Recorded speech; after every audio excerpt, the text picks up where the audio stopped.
Dans une société qui repousse toujours plus loin les limites de la médecine, difficile d'accepter parfois l'impuissance du corps médical. Les parents de Robin en font la douloureuse expérience. Robin, c'est ce jeune garçon handicapé après avoir été foudroyé il y a 5 ans.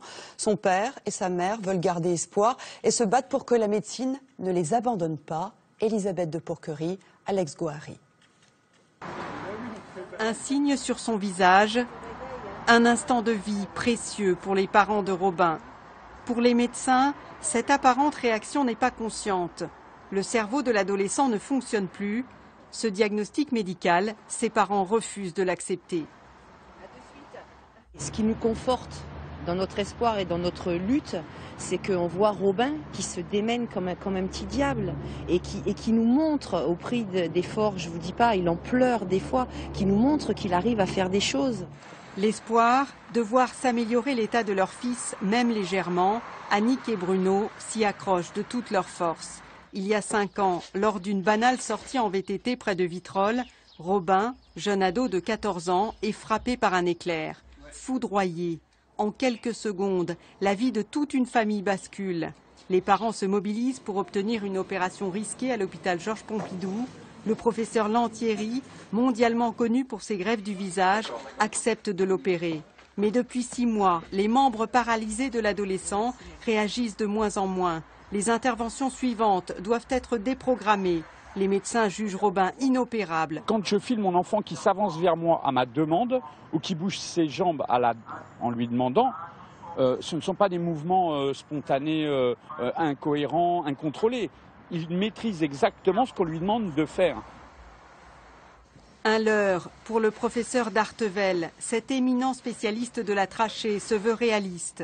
Même si les chirurgiens veulent se prendre pour des dieux, ils ont des limites.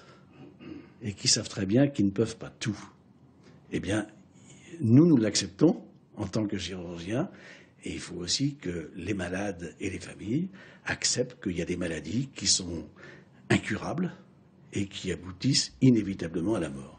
Un verdict impossible à entendre pour les parents de Robin, bien décidés à se battre envers et contre tout.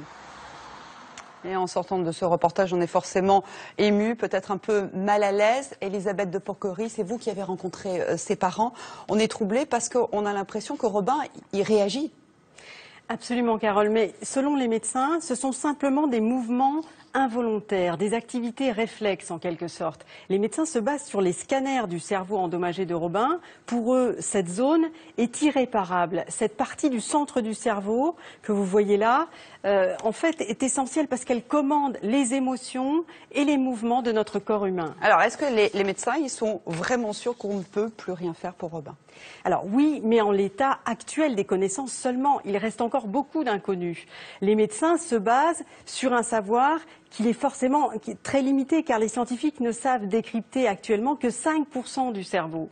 Pourtant, depuis peu, les chercheurs ont découvert que les neurones repoussent, même après un accident grave. Ils savent également que l'activité des neurones ne se voit pas au scanner.